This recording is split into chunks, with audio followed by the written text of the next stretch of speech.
Good morning, and thank you everyone for tuning in to a new edition of the Euro-Brazilian Democracy Forum. My name is Michael Westland, and I'm the organizer of the Democracy Forum on behalf of the German Embassy Brasilia. In this series, we aim to discuss those issues and challenges pertaining to democracy and the rule of law that affect us both in Brazil and in Europe. And nothing affects us more these days than the decline of democracies the world over. To be sure, nowadays democracies are mostly not brought down by coups any longer. Rather, their foundations and core tenets are being attacked little by little until what is left may be democratic by name only. What is the nature of this decline, and what can constitutional law do to stop and even prevent such processes? This we'll discuss in today's webinar jointly organized by the German Embassy, Fundação Fernando Henrique Cardoso, and Jota Magazine. Both panelists today have each a background in Harvard and in Yale.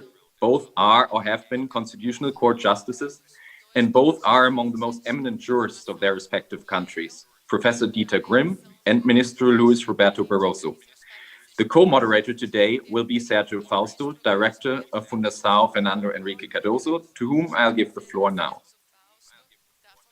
Thank you so much. It's a real pleasure and an honor to be here with you. Fundação Fernando Henrique Cardoso has been holding webinars on law and politics, having the crisis of liberal democracy in the backdrop over the last 2 or 3 years, normally in partnership with Jota Magazine. So it's a real pleasure this time around to partner with the German Embassy also, and to have 2 world-class guest speakers such as Professor Grimm and Ministro Barroso. So I hand it over back to you, Michael, or you please instruct me on how to proceed. I think we'll now open the floor to Professor Dieter Grimm and ask him about his opinions on this important topic. Okay, thank you very much. I think I would like to start by taking you 30 years back from now. It's to say the time around 1990. At that time, one could have the impression that constitutionalism as a model to legitimate and to regulate political power had established itself universally. Many states at that time turned away from authoritarian systems, dictatorial systems, racist systems, military regimes, and adopted new liberal democratic constitutions or revised their old constitutions. One could also observe a growing willingness to take constitutions more seriously than before, and to enforce constitutional law in case of non-compliance by politicians. Almost all of these countries had constitutions before, but they didn't matter much. They didn't matter much because the power holders claimed to know an absolute truth or claimed to have superior insight into the common best of their countries. And they disregarded constitutional law in case of conflict between law and political interests. Now, judicial review was introduced. Constitutional courts were created in many of these countries, or general highest courts, apex courts, got the power of constitutional adjudication. Some of these newly established courts became themselves very powerful actors in their system. To name one in Europe, the Hungarian Constitutional Court, founded in 1990, was one of the most powerful courts for some time. In Africa, the South African Court, established after the end of the racist regimes, became one of the most powerful courts. In Asia, we perhaps may name Korea, and I think for Latin America, we certainly have to name the Brazilian Suprema Tribunal. Today, 30 years later, the constitutional world looks different.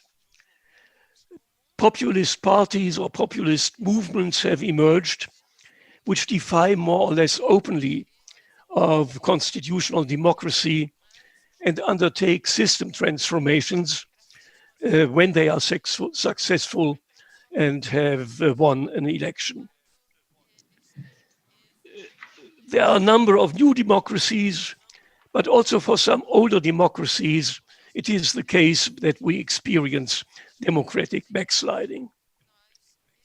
We saw something like that, something similar happening already in the first half of the 20th century.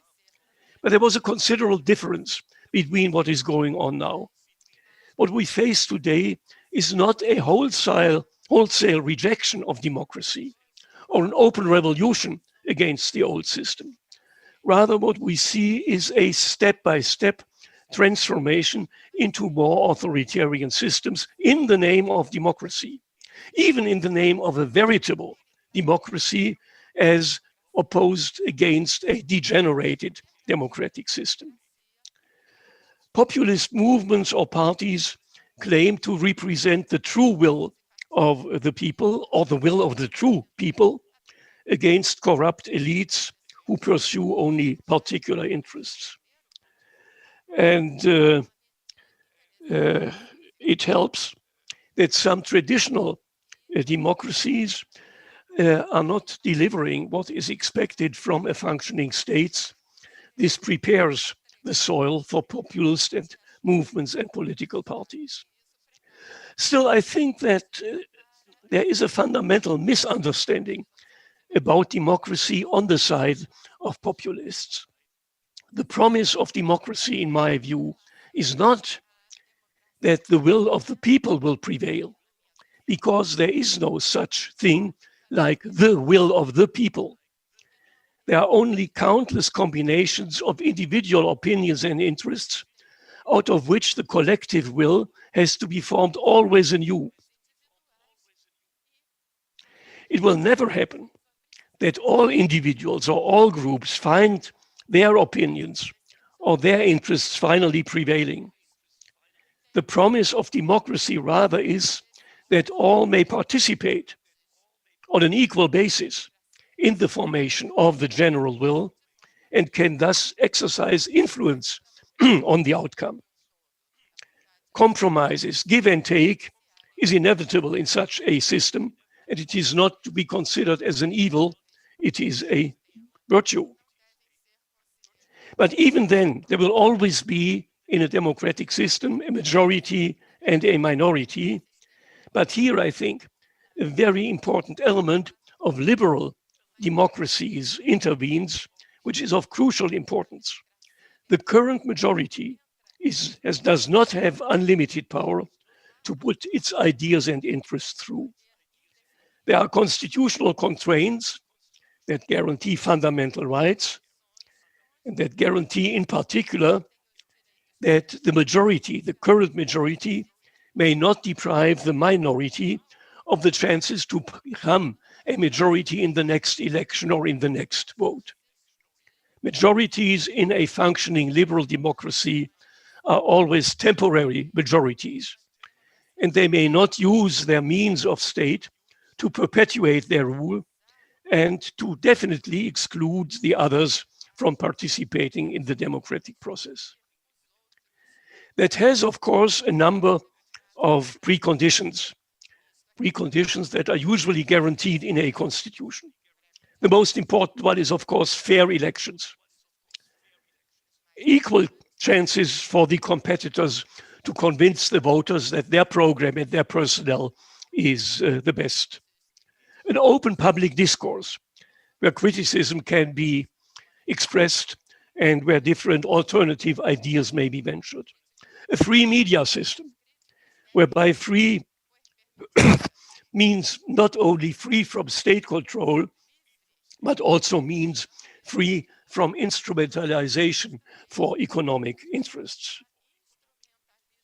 If one does not know in advance whether or not one will be in the majority, or in what subject matters one will be in the majority or in the minority, I think this should be an attractive system for everybody.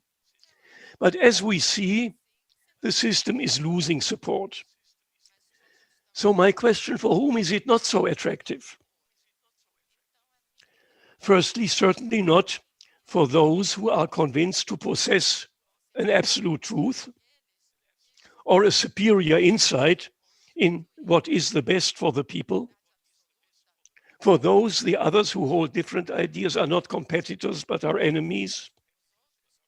Secondly, for those who find themselves vis-à-vis a structural majority, so that they have no realistic chance to ever become a majority themselves. And then thirdly, perhaps those who face failure of a liberal democratic system, who see themselves vis-à-vis a system that performs badly with regard to the basic needs of a society who serve only a number of small elitist interests. Sorry. All this again prepares the soil for populism. At the bottom of the difference between representative democracy and the populist democracy is the understanding of the people. Populists start from the assumption that there is a homogeneous people with a pre-established common will. And this will finds expression either in a charismatic leader or in a populist program. Empirically, this cannot be verified. In a society, there are always different opinions and interests, and in times of growing individualism and in times of global mobility, more than ever. But viewed against the populist assumption of a pre-established will, those who have different opinions and voice different ideas are regarded as enemies. And vis-à-vis enemies, much more is allowed than would be allowed vis-à-vis competitors. Populists derive their assumption that there is a common will of the people and that they represent it, and they derive from this the right to abolish everything that is regarded as an obstacle to the implementation of the will of the people. So opposition is basically illegitimate. Activities of the opposition are hampered. Freedom of opinion is considered as the right to disseminate errors. Procedural requirements are regarded as pure formalism. Separation of powers is a device to obstruct the popular will. Institutes that control government are regarded as anti-democratic. I started by saying that the late 20th century saw an enormous expansion of judicial review. I should have taken a glass of water, but I don't have it available. I'm sorry for that. Now, many constitutional courts are under political pressure.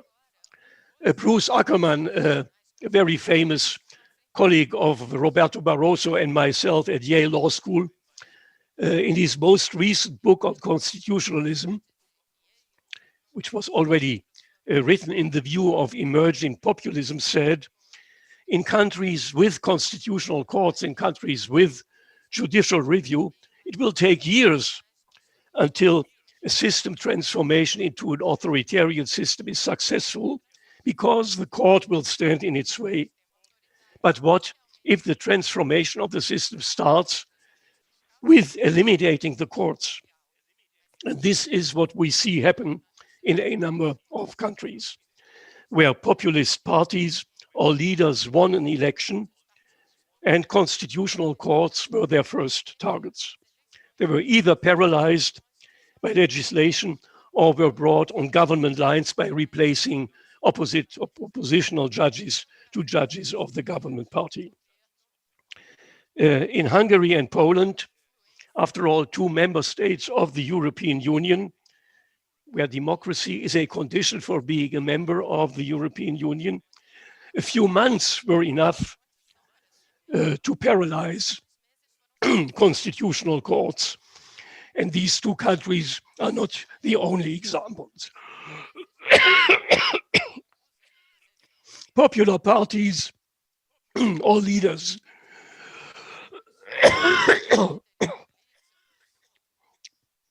thus immunize themselves against criticism and against alternative concepts. And they use legal means to perpetuate their rule, election laws, media laws, etc. The purpose is to make it difficult for the opposition to win an election. Should it happen, they have entrenched so much of their own party program that even a successful opposition will have only little space for reforms. Hungary, for this purpose, created a totally new type of laws that can be enacted with a simple majority, but can changed only with a supermajority. All this, and these are only examples, there are more means, all this is the opposite of constitutionalism as we know it, which I regard as one of the biggest civilizing achievements of the world in the last 200 years. But here, constitutions are turned from their function as a shared basis of otherwise diverging opinions into a weapon of the majority against the minority. The form of the constitution is preserved, the substance is abandoned. And therefore, it is an important question whether democratic constitutionalism can prevent populist movements from taking over a country, and whether democratic constitutions can protect themselves against abolition or against a deprivation of their true function. My own country, Germany, made a few attempts in this direction after having experienced the self-destruction of a liberal democracy, the Weimar Republic, in the 1930s, and the transformation into a totalitarian system, the Nazi system, which denied any bonds to legal power. The means that were taken after the end of the Nazi dictatorship are known under the name of militant democracy, meaning that those who set out to destroy the democratic order and replace it by an authoritarian one may be eliminated from the democratic process.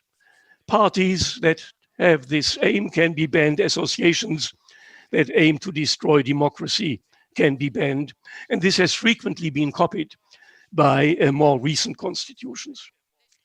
But we have seen that the populism of our days is not the same as the anti-democratic movements of the 20th century.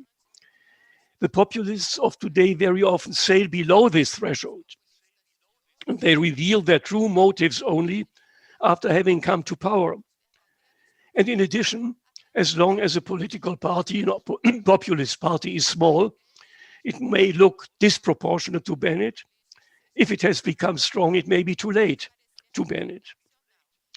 Other means that Germany adopted after the Nazi regime are that the fundamental principles of the constitutional order are exempt from amendment. This is the so-called eternity clause of the German constitution, also frequently copied by other countries later on. But of course, such an eternity clause is valid only as long as the constitution that contains it exists. If a populist party gains a majority sufficient to make a new constitution, it can of course sideline the eternity clause. And this brings me to the importance of the electoral system. Again, the European examples of Poland and Hungary are illustrative. In Poland, the populist party called PiS obtained 36% of the votes in a free election. But because of the electoral system, these 36% of votes translated into an absolute majority of mandates. Hungary, even more so. In Hungary, the Populist Party gained 53% of the votes, but they translated in a 2/3 majority. The same exists in other democratic systems, which have not yet been the victim of populist parties. And they justify this electoral system by the idea of giving stability to government. But the tacit assumption was, of course, that only democratic parties will compete. And if anti-democratic parties compete, it helps them to establish their rule as a permanent rule. Poland and Hungary are illustrative still in another sense. If a populist party in a free election obtains a 2/3 majority, that's to say the majority that is necessary to amend the constitution or make a new constitution, then everything that constitutions can help is lost. They then can entrench their party program on constitutional level, and they can make changes extremely difficult. And that happened in Hungary. After having tamed the constitutional court, the Populist Party, with its 2/3 majority, wrote a new constitution. All propositions of the opposition were voted down without even a discussion, so that the current Hungarian constitution is, so to say, the party program of the party adopted on constitutional level. Poland, where the Populist Party only had an absolute majority, not a 2/3 majority, did not have the possibility to amend the constitution or to adopt a new constitution. And this shows the extreme importance of an entrenchment of the rules of the game of a democracy, of the essentials of liberal constitutionalism on constitutional level. I think it is particularly important to entrench the electoral system on constitutional level. By the way, it's not the case in Germany.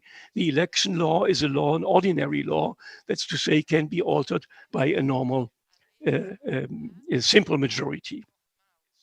However, the Polish example, where the party does not have a 2/3 majority, shows that the constitution is not an absolute guarantee even in this case. The Populist Party in Poland didn't shy away from massive violations of the constitution. And under these circumstances, nothing depends on the constitution, but everything depends on whether the society tolerates these violations or protests against them. This experience, by the way, reminds me of the time 30 years ago, time after the many changes in the world in 1989, when many new constitutional courts were established. As I said, I was a member at that time of the German Constitutional Court. And I remember well that very many of these newly established constitutional courts traveled to Karlsruhe. Karlsruhe is the city in Germany where the Constitutional Court sits, not in Berlin, not in the capital. And so delegation after delegation came. The Russian Constitutional Court came 3 times to Karlsruhe.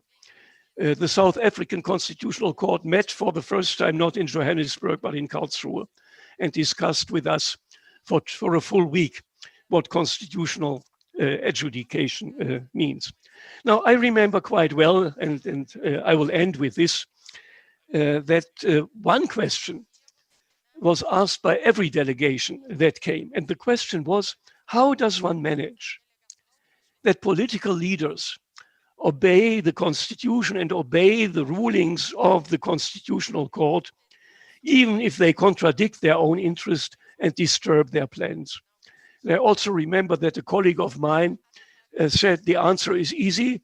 In the statute of the Constitutional Court, there is a paragraph saying rulings of the Constitutional Court are binding for all other state agencies. But this, of course, was not the answer that was helpful for these countries. There is no legal answer to this question. The answer is outside the law. We enter the realm of cultural preconditions of democracy and constitutionalism. Much depends on whether there is an understanding in a society, whether the rule of law is a value in itself. whether an open discourse in a society is an advantage for that society. It makes a difference whether people have trust in constitutional courts or other apex courts. And all that is not sure. It takes a very long time to build these cultural preconditions of liberal democracy and constitutional adjudication, but they can be lost in a very short time. Thank you very much for your attention.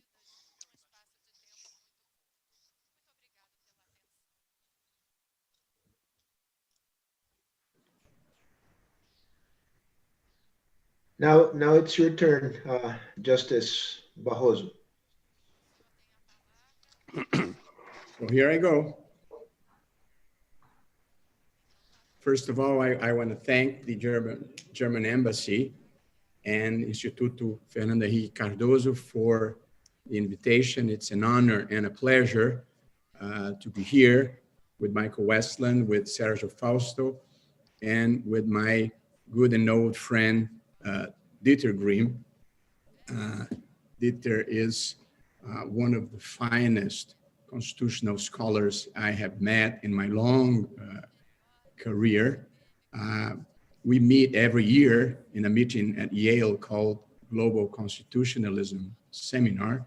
He was in Rio last year for a very interesting event, and it's really a pleasure, Dieter, to be able to listen to you again, and we are soon going to meet once again.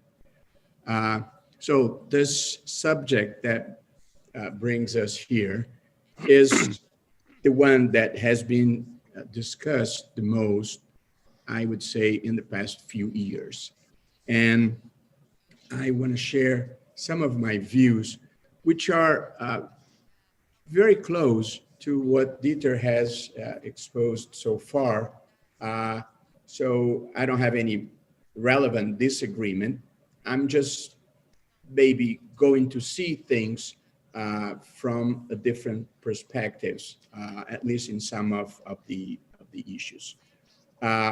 So constitutional democracy was the winning ideology, the victorious ideology of the 20th century, having defeated all alternative projects that appeared over time: communism, fascism, Nazism, military regimes, and religious fundamentalisms.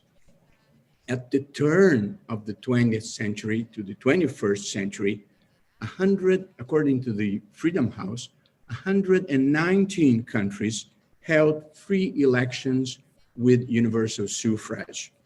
That even led Francis Fukuyama to write first his famous article and then the book talking about the end of history and celebrating that liberal democracy based on the rule of law, free market, individual freedoms, and the right of political participation was the culmination of the ideological evolution of humanity. So the first point we want to make clear here is that constitutional democracy was the winning ideology of the 20th century after having disputed supremacy with many other alternatives that appeared. Lately, however, as has been noticed by Michael Westland and by Dieter Grimm, something seems to be going wrong. A illiberal wave has swept the world, promoting what some authors have called a democratic recession or a democratic retrogression. And examples have been accumulating over the years. Hungary, Poland, Turkey, Russia, Ukraine, Georgia, Philippines, Nicaragua, Venezuela. The novelty that has been pointed out by all the previous speakers is that the recent erosion of democracy is not attributable to the weapons of military leaders, but to the leadership of presidents and prime ministers that have been elected by popular vote.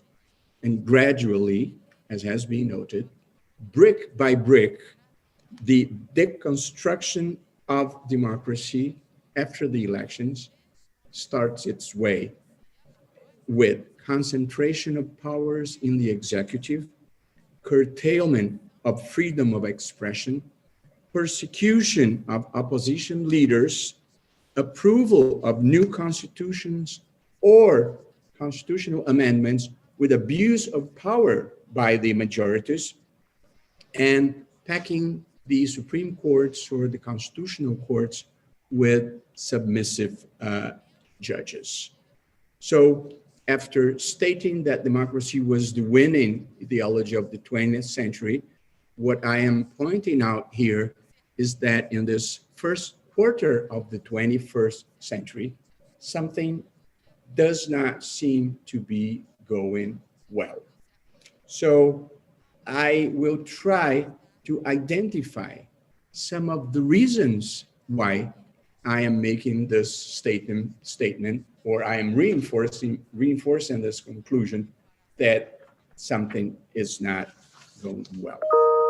Under my view, Sergio, Dieter, and Michael, there are three different phenomena occurring simultaneously. They're different, but they are contemporary. The first phenomenon is populism. The second is radical conservatism. And the third is authoritarianism. They are confused, although they're different things. They're not confused, but when they come together, that's when the trouble starts. Populism, the first one I mentioned, is when charismatic leaders manipulate the needs and the fear of the population, promising immediate solutions that often take a heavy toll in the future. The most common strategies of populism or of modern populism are, first, the use of social media, establishing direct communication with people. And our friend Dieter Issacharoff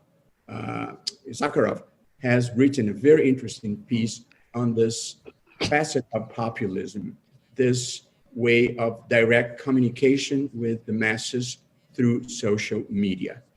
The second strategy, I would say, of populism is the bypass of the institutional intermediary institute, the intermediary institutions, I want to say, that mediate this contact with the people. So in a democracy, you have intermediary institutions, and what populists usually do is try to bypass these institutions, such as legislatures, such as the press, such as civil society entities. So this is the second strategy. The first is direct communication. The second is bypassing institutions. And the third one is attacks on the watchdogs, attacks on the institutions that are there to a certain extension, control the exercise of power, like, for example, the Supreme Court or constitutional courts. I think these are main features of modern populism. The second phenomenon I mentioned that is a feature of these days is radical conservatism. There is nothing wrong, I'm going to say at the outset, about being conservative. It's one of the legitimate options in the political spectrum. The problem lies in intolerant and aggressive behavior, which usually seeks to deny or withdraw rights from those who think differently. So intolerance is the feature of this radical conservatism that we see these days. And the third phenomenon of our times is authoritarianism in Latin America and in Central and Eastern Europe. An authoritarian past always haunts democratic institutions, offering permanent temptation to those who come to power.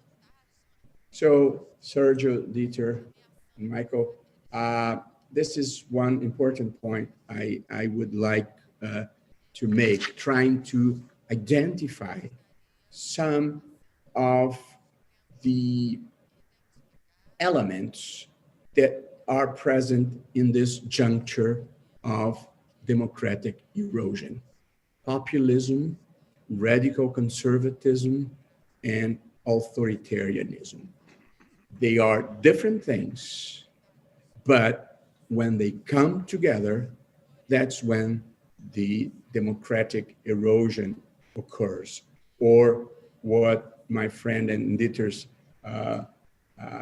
Chappelle has called autocratic legalism, Kim Chappelle, autocratic legalism. So in the next chapter of my presentation, of my talk, I tried to identify, Sergio and Dieter and Michael, some of the main causes of this conservative authoritarian populism that characterizes the political scenario of the world today. And I came to 3 causes. I have this obsession for classifying everything in 3 categories, and it has followed me. It's like a superstition, Michael, but it works. I like to remember one passage I read once, that a Niels Bohr, the Nobel Prize winner, he had by the door of his office a horseshoe.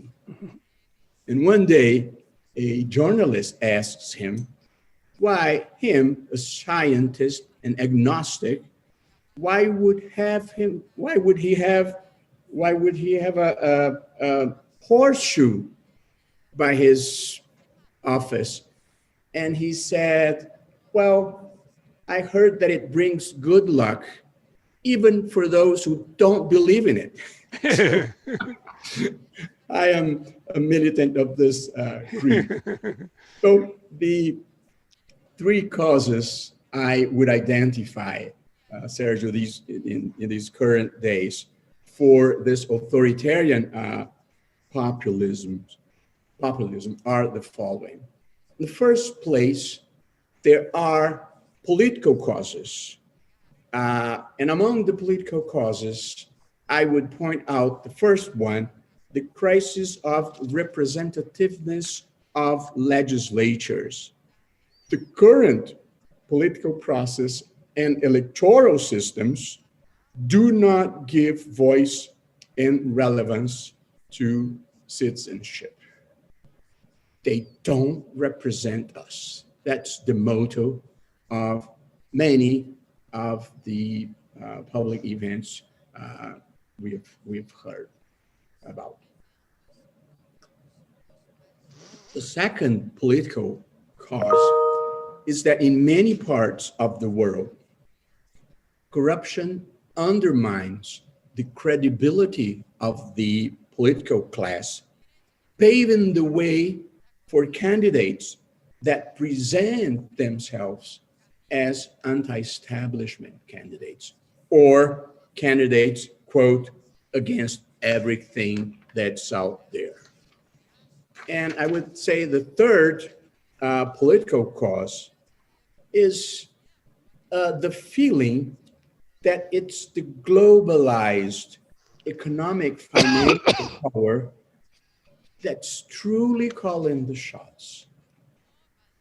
And that at the end of the day, local or national politics play a fairly small role in this world game that we are all involved into.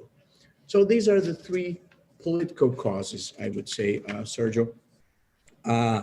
Crisis of representativeness, the corruption undermining the political class, and the feeling that it's not the local politics that really call the shots.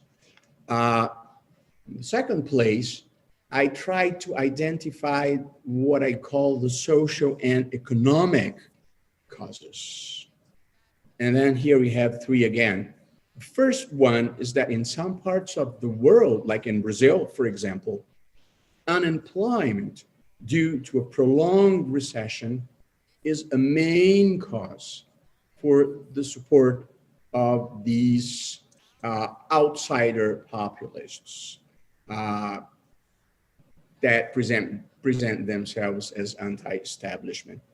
The second social and economic causes is that in other parts of the world, the problem is not unemployment, but it's the lack of prospects for social ascent, social progression in a world dominated by globalization and technology, leaving behind traditional activities, people that just cannot adapt to this new economy. And the third social and economic cause that I think we could all agree is the immense inequality that still stigmatizes and haunts the contemporary world despite all the progress. Democratic constitutionalism, which is, with its many virtues, has not yet been able to defeat extreme poverty and unfair inequality throughout the world. And the third category of causes I have identified are what I call cultural identity causes. And this one, it's usually not pointed out by authors more generally. So what are these cultural identity causes? I would say there is a relevant contingent of people who do not profess the cosmopolitan, egalitarian, and multicultural creed that drives the progressive agenda.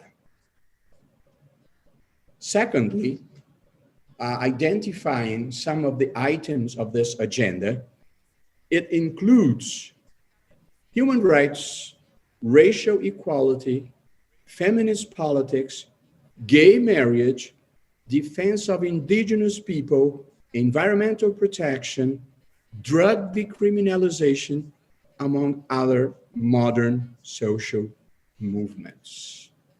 So there is a progressive agenda that has been victorious in the past decades. This agenda includes these items I just mentioned, and many people that felt defeated but not convinced, they cling to traditional values that offer security and a nostalgic dream of recovering from lost hegemony. So this is the third set of causes, the cultural identity causes. The progressive agenda prevailed in the past decades in the world, I would say, but many people we won, but we didn't convince them. We didn't bring them together. And so part of this radical conservative reaction comes from people that felt excluded and were not convinced by our progressive values. I would like to end this part of my participation saying a few words about the Brazilian democracy, and I call this chapter the resilience of the Brazilian democracy. And here, this is an academic event, so I'll speak a bit more freely than I speak publicly. Although frequently attacked, so I'm going to say some aspects that motivate me to say that the Brazilian democracy has been quite resilient. First, although frequently attacked by the president himself, the Brazilian press is plural, independent, and harshly critical of the government. Of this one, should I add, and of all the previous one. So one thing that I think contributes to this resilience of the Brazilian democracy is a free, independent, and fairly powerful press that we have in Brazil. The second factor I would add to my analysis of the resilience of the Brazilian democracy is that in the face of authoritarian rhetorical manifestations by the president or by people close to him, including invoking the times of the dictatorship, civil society reacted vigorously, condemning the attacks on institutions and leading the authors of such attacks to take them back. So the reaction of the Brazilian society to what it perceived as threats, although they were just rhetorical threats, the reaction was very vigorous. And I think that showed the resilience of Brazilian democracy. Parties from the left to the right, the press, the universities, civil society, the reaction was prompt and very effective, to the point that they had to take what they had said back. A third factor is that an independent Supreme Court restrained the president's power, defending federalism during the pandemic, important decisions, preserving federalism, the power of the states and of the local governments, fundamental rights, freedom of expression, indigenous rights, and the court seeks to contain threats that are made to people and to institutions from this hierarchical, concerted, and funded groups that disseminate the so-called fake news or hate speech or disinformation campaigns, which is a true danger for democracy all over the world. This digital militias that practice moral terrorism against opponents.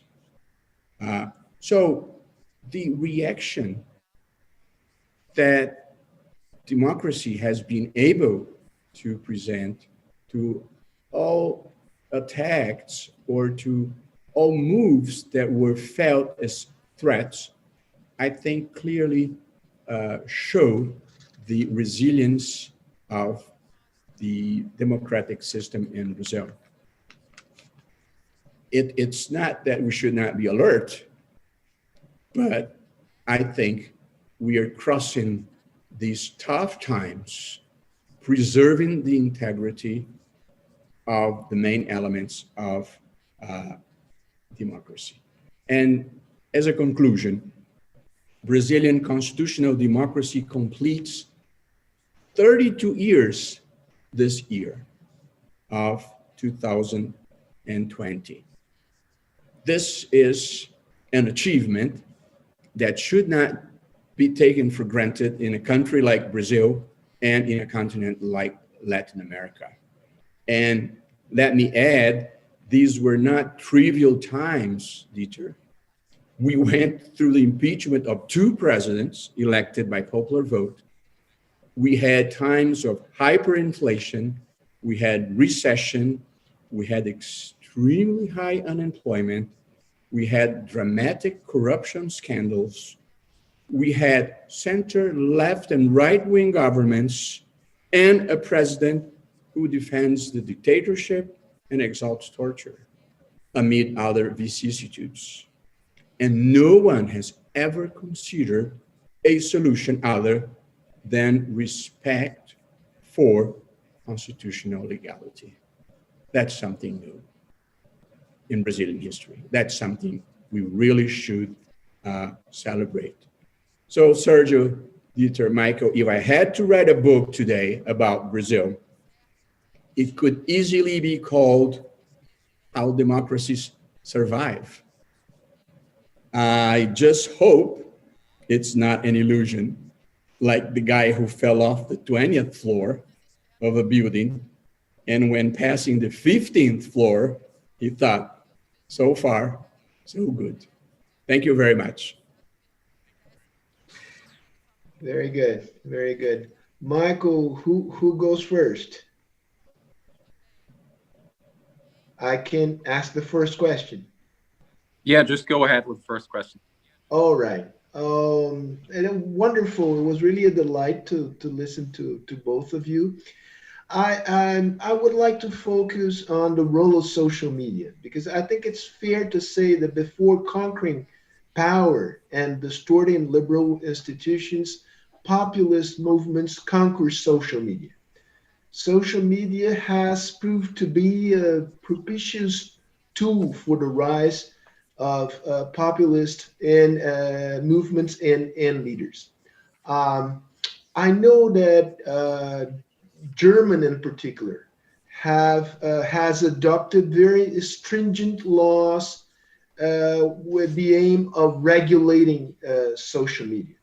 Critics say that it encroaches on freedom of expression. And I would like to hear Professor Dieter Grimm's assessment of the regulation of the social media in Germany.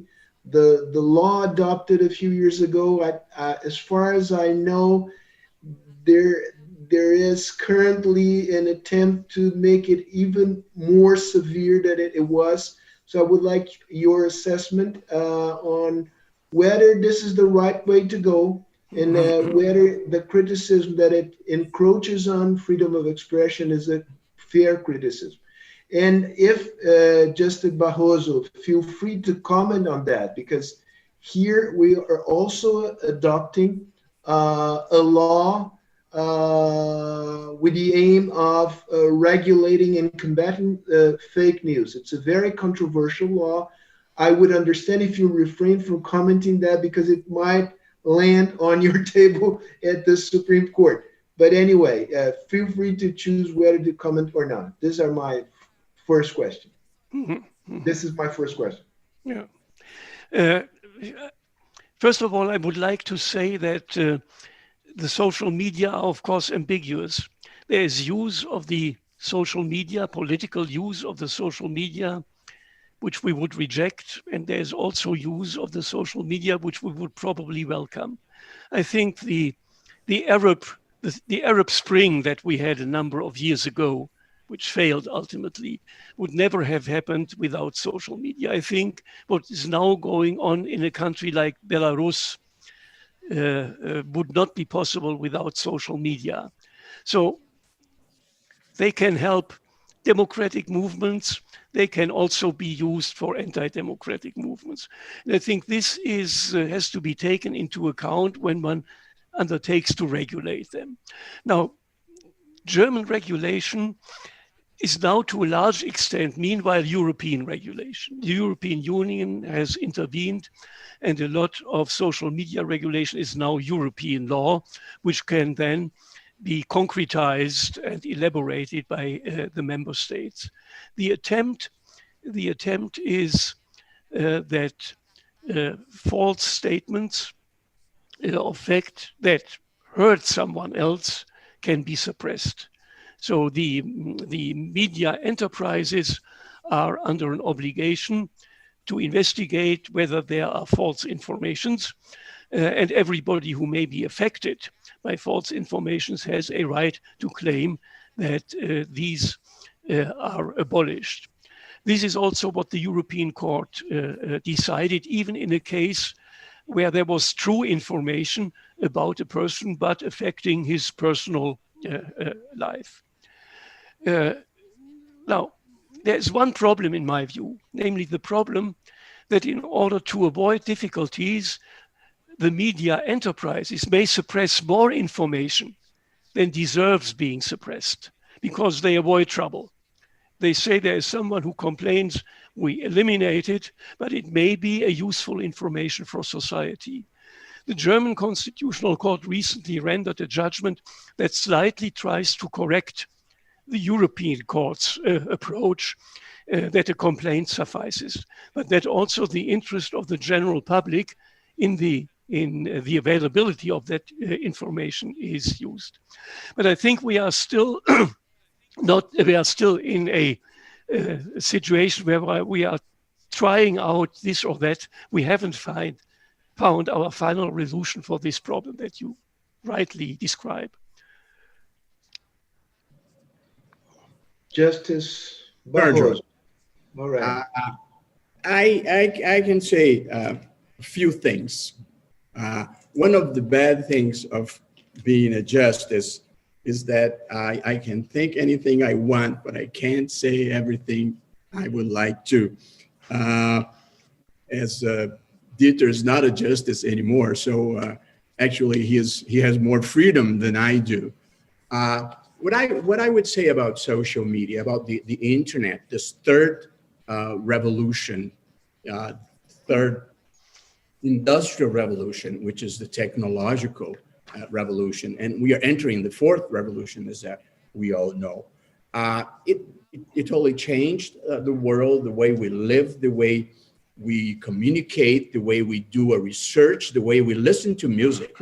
So we cannot deny the impact, and I would say the positive impact of the technological revolution. We even have a new vocabulary. I was trying to write down a few words, Sergio, that until the other day, we didn't know.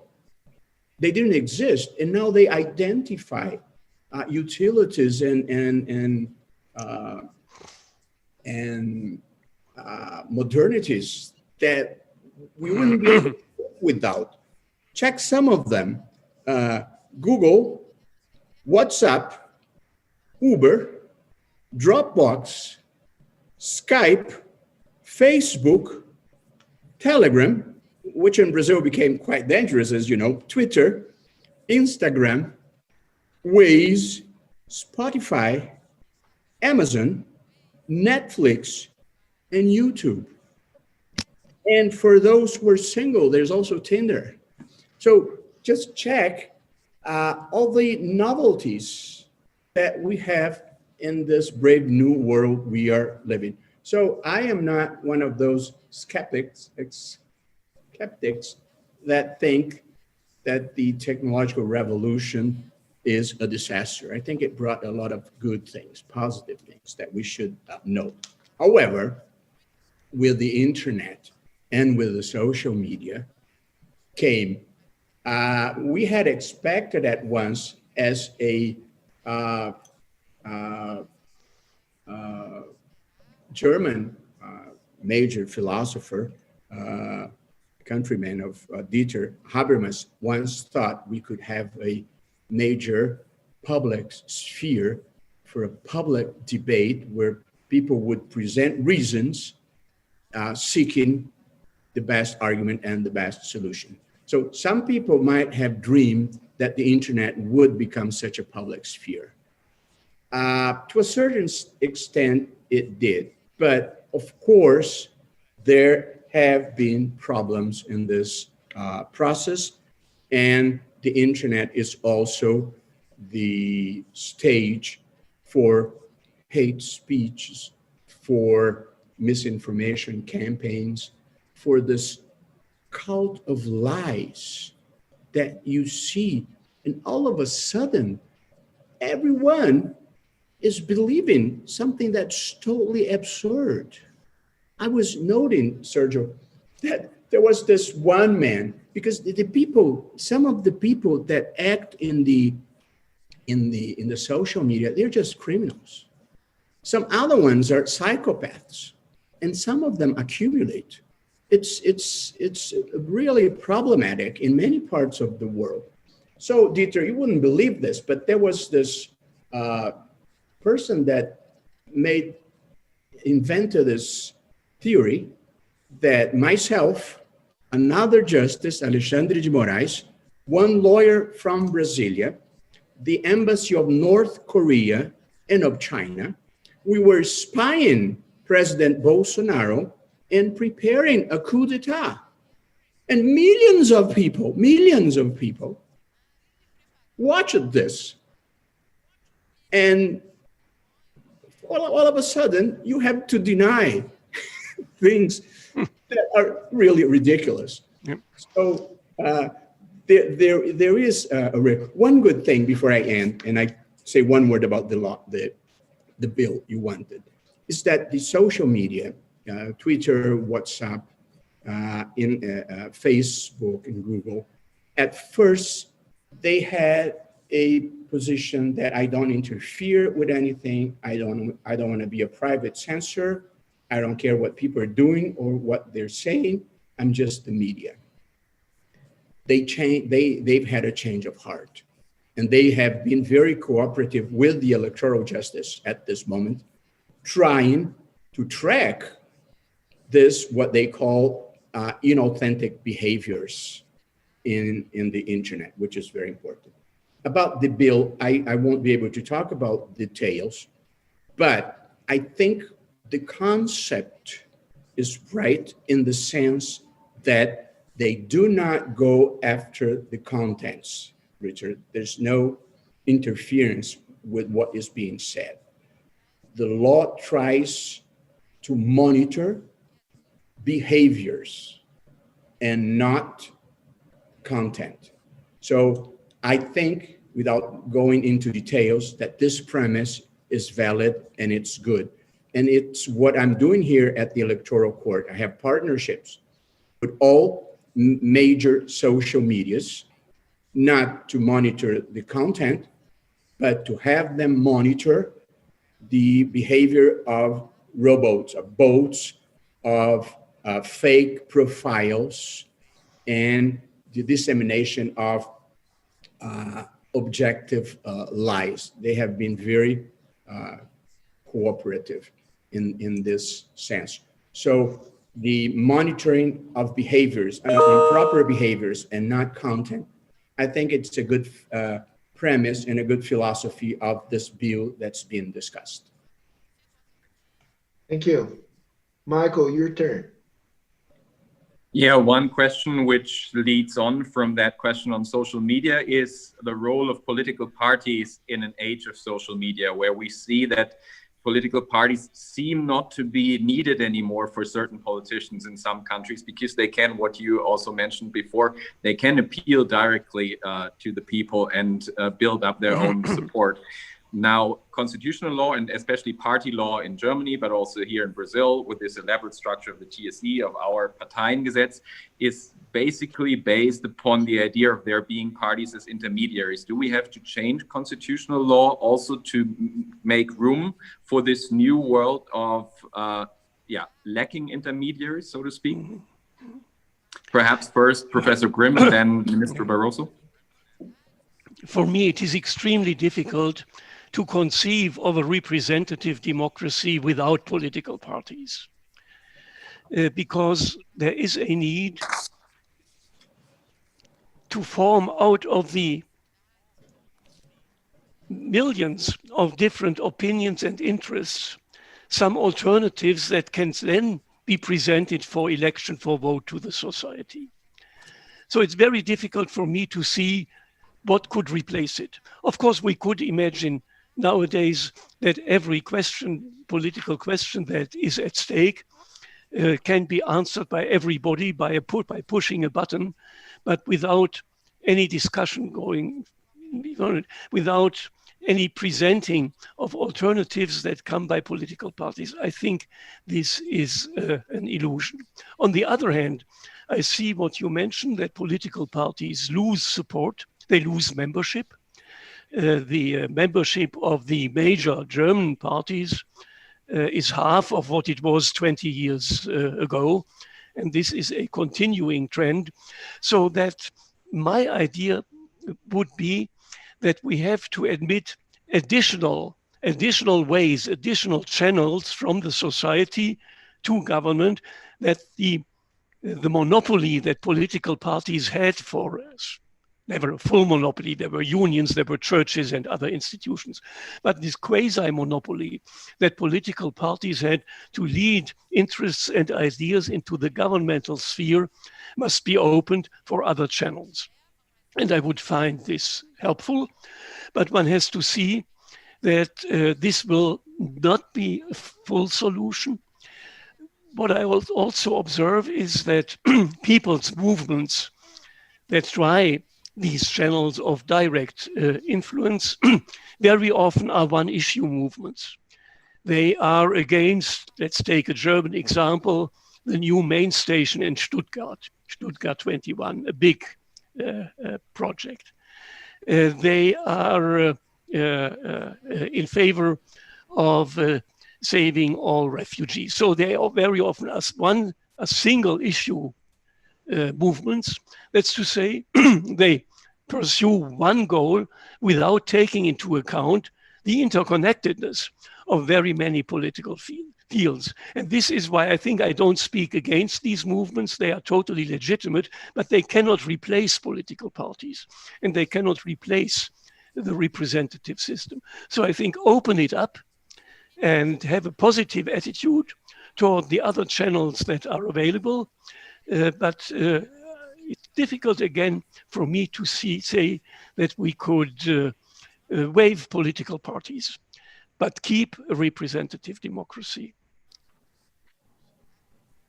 Thank you very much, Minister Barroso. Would you have something to add from the Brazilian perspective with these very many parties and the tendency of politicians to switch between parties, but then very strong legislative grounds on the other hand? Well, of course, I think that there is a problem with credibility with the political parties, and that's not a Brazilian phenomenon. I think that can be found all over the world. One thing I want to say is polarization, Michael, has always existed in different views of the same problems. The American founding fathers, they thought they could fight what they call factionism, the power of factions. But truly, in the first succession in the US, the George Washington successions, you already had the John Adams with the Federalists and Thomas Jefferson with the Republicans. So the division in different views, the polarization is, I think I could say, it's a indelible characteristic of democracy. And then in the French National Assembly, from the outset, you had left and right. Our generations went through the dispute between socialism and planned economies and capitalism and free market. So I think there will be always different strands of political views in the world. And it's just inevitable that this be canalized to political parties unless we invent something different, what until now has not been thought of. So I don't think we can have democracies without political parties. What I think democracy will need in the near future is seek new institutional designs. Like, for example, the separation of powers that we have in the world that's a institutional perspective that was conceived to a world pre-industrial revolution, I think we could say. And of course, we need to rethink, I think, separation of powers. Fundamental rights were thought initially as individual rights, protection against the state. And this has evolved to different categories of rights that include three main categories: the individual rights, political rights, and social rights. And there are new demands coming up. There's just a new book that just came out called The Coming Good Society by Sushma Raman from the Kennedy School, discussing the appearance of new rights that we had never thought of. So I think we live in a changing world, changing very quickly, and we might need to think new structures, new institutional designs to accommodate these new demands. What I can say, Michael, for sure, is that there is a generalized dissatisfaction with the institutions. One of the problems with contemporary democracy is people are not satisfied with what they're getting. And of course, if you're not satisfied with what you're getting, there's always the risk that you're going to seek for something different. And people like us who think democracies are the best way of governing a country, especially those like myself and some of you that have gone through dictatorships. We know that, we know better. But I think we need to think new ways of attracting young people to our creed, because there is a lot of skepticism, a lot of pessimism regarding democracy.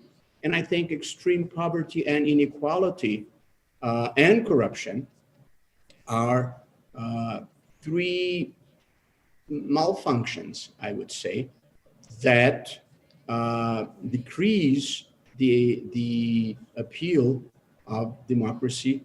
So I think, among other things, that extreme poverty, unfair inequality. I like to say unfair inequality, because of course, if a major soccer player makes millions, or if a famous author sells millions of books, that increases inequality, but that's not what we are fighting against, not against talent or hard work. But there's a lot of unfair inequality that we must fight. So I think democracy should have in the top of its agenda facing the extreme poverty throughout the world and within countries, tackling unfair inequalities, and improving the mechanisms that, especially in countries like Brazil, naturalized wrong things that we can generally denominate corruption. All right, now my turn. I have two questions here from the public, which are somewhat related. One was asked by Guilherme Santander and the other by Maristela Santana. And I'll try to sum them up. And it has to do, the question is the following.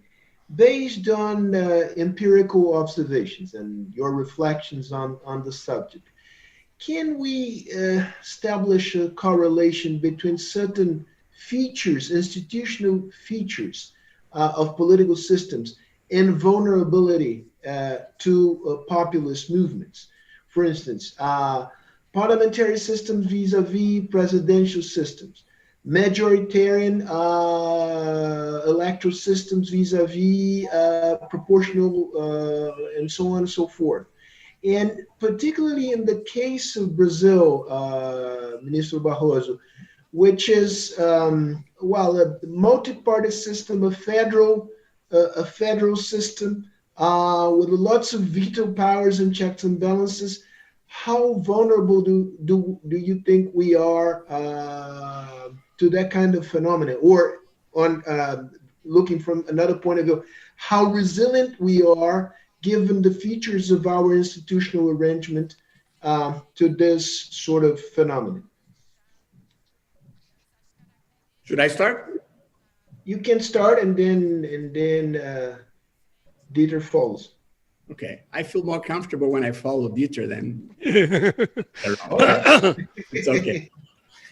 Well, Guilherme and Maristela, I think the Brazilian, when we talk about the political system, I think we're talking about three different things: the system of government, presidential or parliamentarian.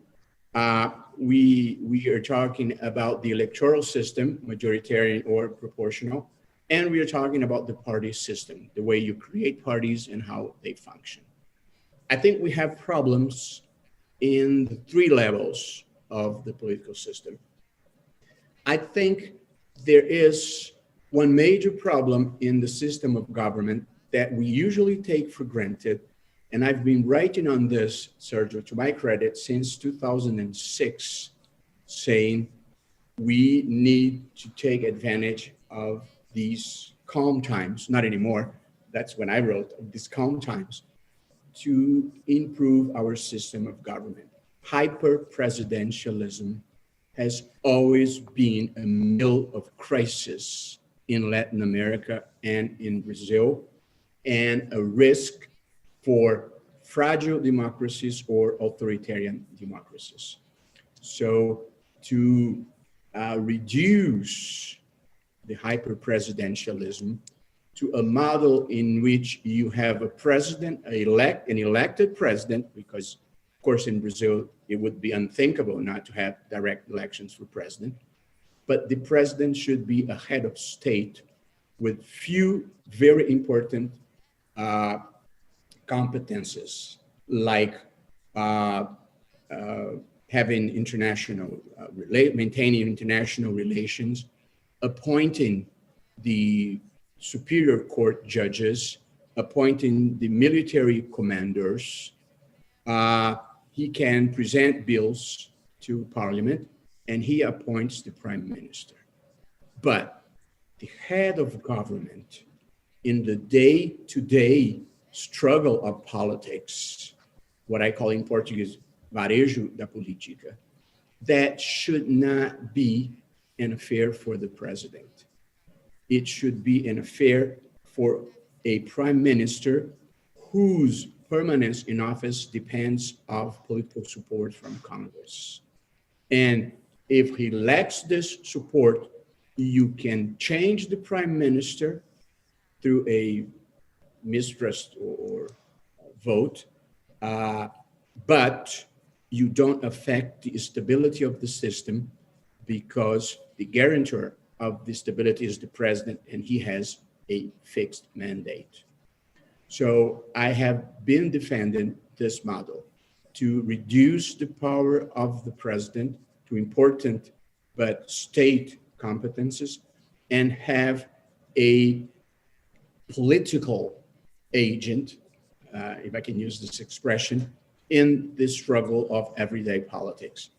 I wrote this in 2006, and it would have avoided at least the impeachment of President Rousseff, who I am very convinced that was impeached, not for corruption, but for lack of political support in Congress and even in society.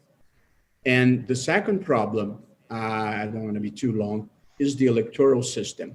I am a fan of the German system of elections for the legislature, this mixed system that it's proportional in the end of the day, but it's kind of majoritarian and proportional. I've written about this. The Electoral Court has an official proposal presented to Congress defending this model, except the possibility of changing the number of members of parliament. We didn't consider this possibility. because it would be unworkable here, Dieter. But I am a strong supporter, as former President Fernando Henrique Cardoso also were, of this, in Portuguese, we call a mixed district system, which I think would make elections less expensive, because the cost of elections is behind most of the problems we've had with corruption, as you certainly know. And it's a much more representative system in the sense that the citizen will know who is his representative in the legislature. Because in the system we have right now, which is an open list proportional system, you vote in whoever you want, but you elect who you don't know, because as you all know, you vote in your candidate, but the vote goes to the party, and the most voted of that party gets the chair, gets the seat. But according to past elections, Sergio, only 5% of the deputies were elected with their own votes. 95% were elected transferring votes that were given to other deputies. So at the end of the day, the citizen, the voter, he doesn't know who represents him. And the candidate does not know who elected him. So there's no accountability. It's a horrible system. And I think we need to change it. And I want to push this agenda. The president of the Chamber of Deputies, when we presented this proposal last year, I wasn't the president here yet, he said he would bring that to discussion in the floor. But what happened is that with the pandemic, everything was kind of postponed. But I think we need to push this agenda, because with this lack of representativeness of the political system, we're always going to have problems.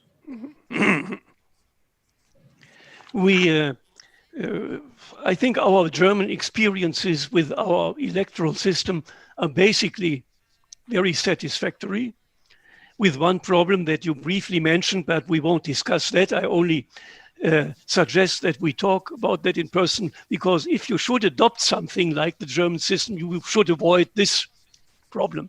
Problem is that there is no ceiling. Yeah, the parliament can grow and grow. But the question that was asked from the audience, I find it extremely interesting. Are there institutional arrangements that are more prone to populism than others? And I must confess that I haven't thought much about this question. And in this few moments when I thought about them, I was unable to find some direct link between either presidential or parliamentary system, etc., and the populism. But I think I can give one very general answer. And the general answer is, the more accumulated power you have in one institution of the many institutions of the system, the more prone is the system for populism, because if you get that institution, you have almost all.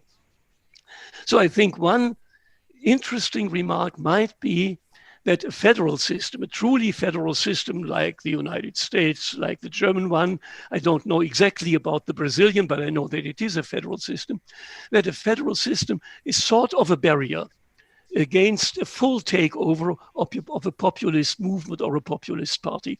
There is not only horizontal separation of powers, but the federal system also has a vertical separation of powers, which makes it more difficult, because there are many more instances, institutions, channels that you have to gain in order to fully prevail with the populist program.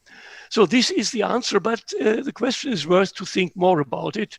Probably the answer is less in the institutions than more in the cultural backgrounds, but I'll reflect about that. Thank you for the question. Michael, your turn. Yeah. I got one question that hinges on the connection between liberal democracy and the nation, because you, Professor Grimm, said that what distinguishes populists from others is that populists have that notion of a pre-existing people. But then, on the other hand, the nation, or this imagined community in Benedict Anderson's terms, is also something that especially in Europe, we are trying to struggle to get over with, on the one hand, because we see that there are problems bigger, or problems that the nation cannot solve, but then political allegiances seem to be bound up with the nation.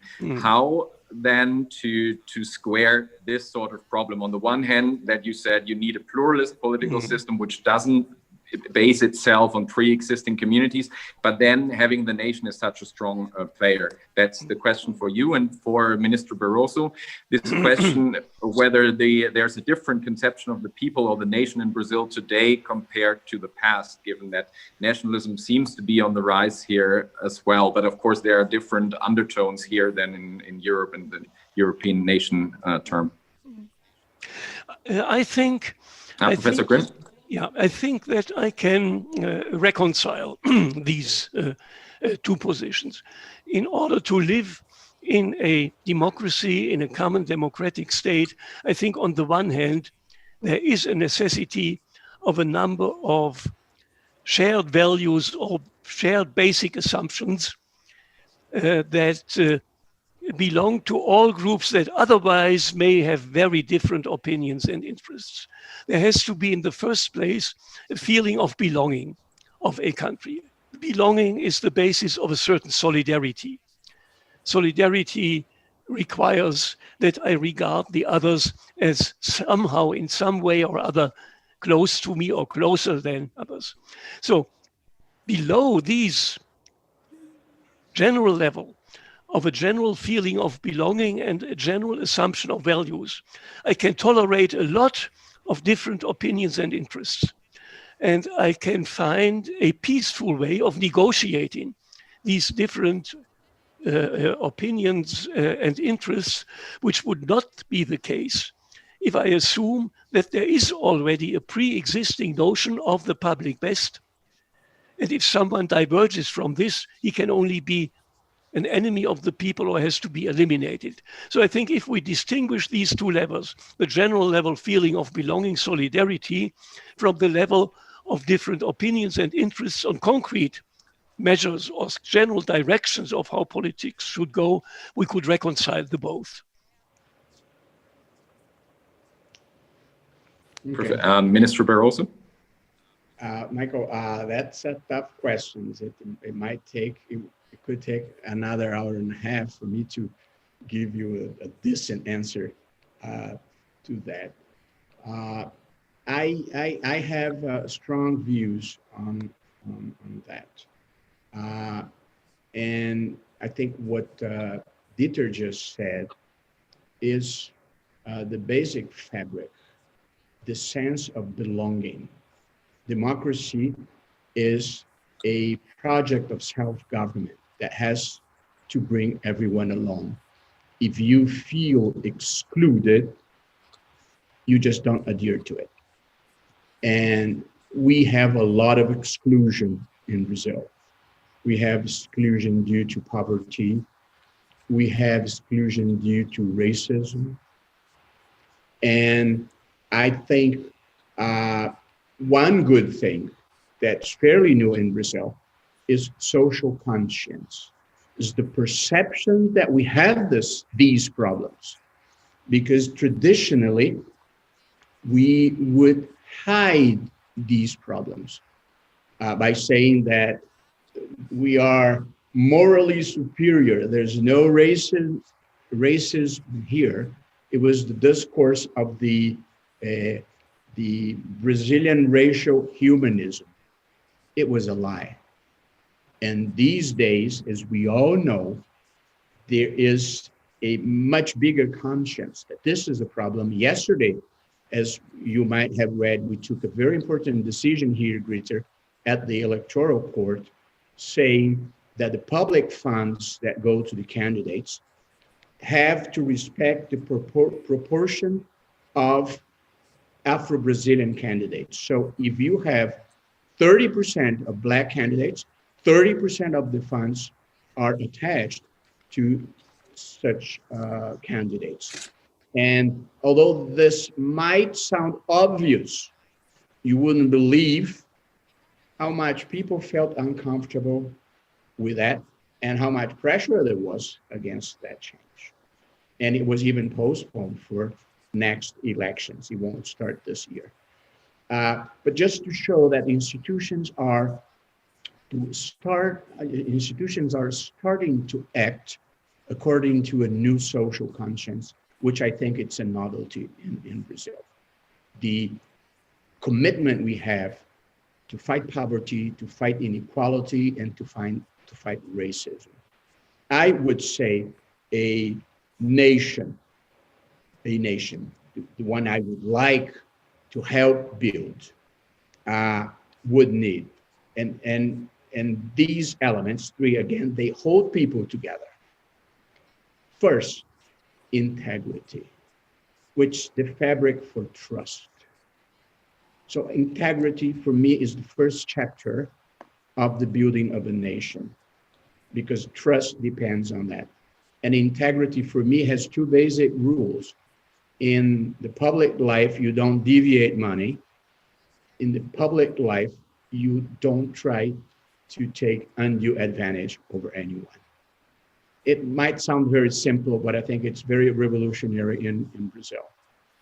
The second element that I think will bring people together is this commitment to social justice, to fighting poverty and inequality, because justice is also a prime demand of any civilized person.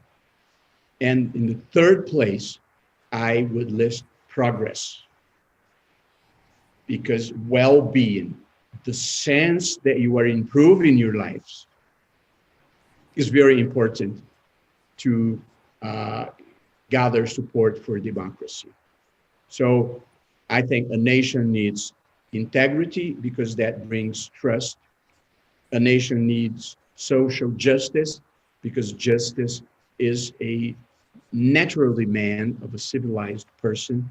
And we need progress because people need the sense that they are moving forward and that they are improving their lives and their well-being.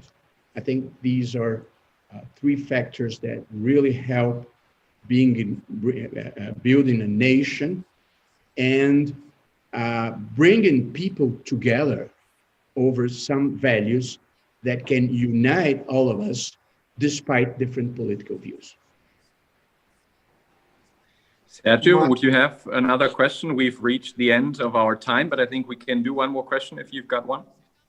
Yeah, I saved the more provocative one to the final part of our conversation, and it sort of taps on a question asked by Alexandre Ribeiro Filho, and I will sort of rephrase his question, but try to keep its spirit intact, and it's the following.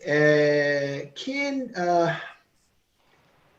constitutional courts sort of fan the flames of social conservatism when the critics would say they usurp the powers of the legislative branch of government and push forward items of the progressive agenda that does constitutional scholars with an ability that is remarkable, especially for a German scholar.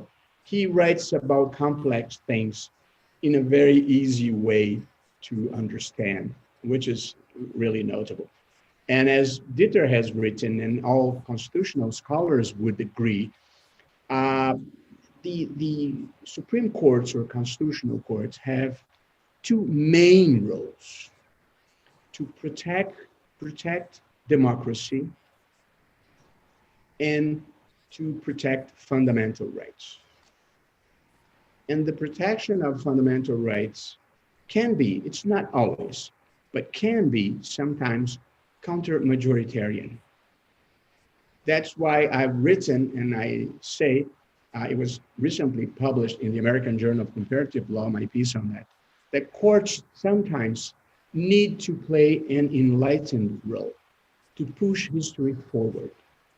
So when you're playing your role as someone that needs to protect fundamental rights, sometimes you need to have this progressive agenda, because the progress of humankind is defeating prejudices, is defeating established conventional wisdom. It's been conventional wisdom that women were inferior. It's been conventional wisdom that blacks were inferiors. It's been conventional wisdom that gays should not have any rights. And of course, to defeat obsolete conventional wisdom, you need sometimes to face the majoritarian view. So protecting fundamental rights might mean sometimes being truly counter-majoritarian, like the US Supreme Court was when they voted Brown versus Board of Education in 1954. That was not a majoritarian view, at least not in the southern states for sure. But you could not expect a major change like that against racism to come from Congress or to come from state legislatures. It would either be the Supreme Court or no one would do it. And you would have an institutionalized racism in the United States until today. When the Israeli Supreme Court said, we do not tolerate torture, not even against, quote, terrorists, unquote, that was against the majority of the population and even the Knesset.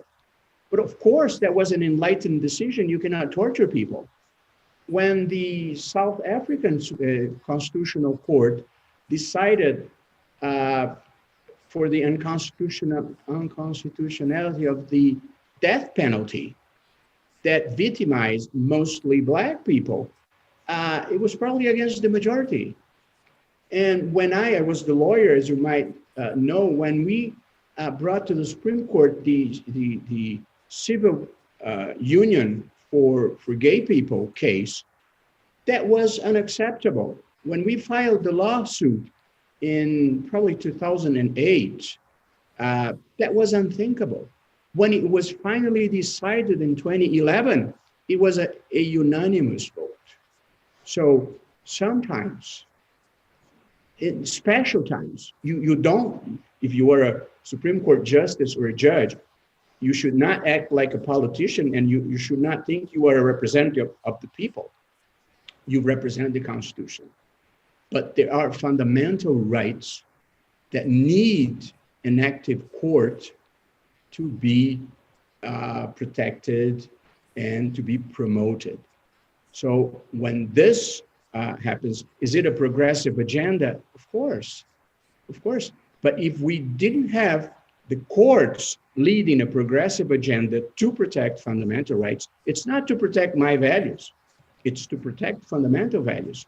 If you don't have a court to defend Blacks, to defend gays, to defend women, if you depend on the majority, you won't have any progress. So of course, sometimes the court needs to be progressive. I feel very comfortable with this role. It's a tough role, including the abortion discussion, which is much more complex, and you have important decisions from the German court.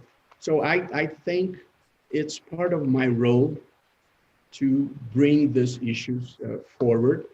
And although I get a lot of criticism for it, I feel proud for it. Mm-hmm. Mm-hmm. I know this criticism as well. It seems to be everywhere where you have a strong constitutional court or Supreme Court with constitutional adjudication. But I think there is no general answer to that question. A constitutional court or judicial review in general is not per se progressive or conservative. But you can say about one court that it is progressive and one that it's more conservative. Or you can even say that of one court at a certain period of time, it was ahead of the feelings and interests of society, and sometimes it was back behind the interest. What is the mission of a constitutional court and a general court with constitutional adjudication is, of course, to enforce the constitution against the political majority. This is the business of a court. If the majority transgresses the bonds of the constitution, that has to be said regardless of whether it is regarded as progressive or conservative. So the main question is, do you find a sound way, a rational way to argue the result, deriving it from the norms of the constitution? This is the difficulty, I think. The democratic problem of constitutional review is not that the court can decide against the majority, but the democratic problem is that the norms of the constitution are often very imprecise and vague, so that the standard that you apply is made in the process of application to a certain extent. It's not a purely cognitive endeavor, but it's at the same time also a creative endeavor. I think this is the democratic problem, not what the Americans always see, the counter-majoritarian difficulty. The court is there in order to enforce the limits that are drawn by the constitution to majorities.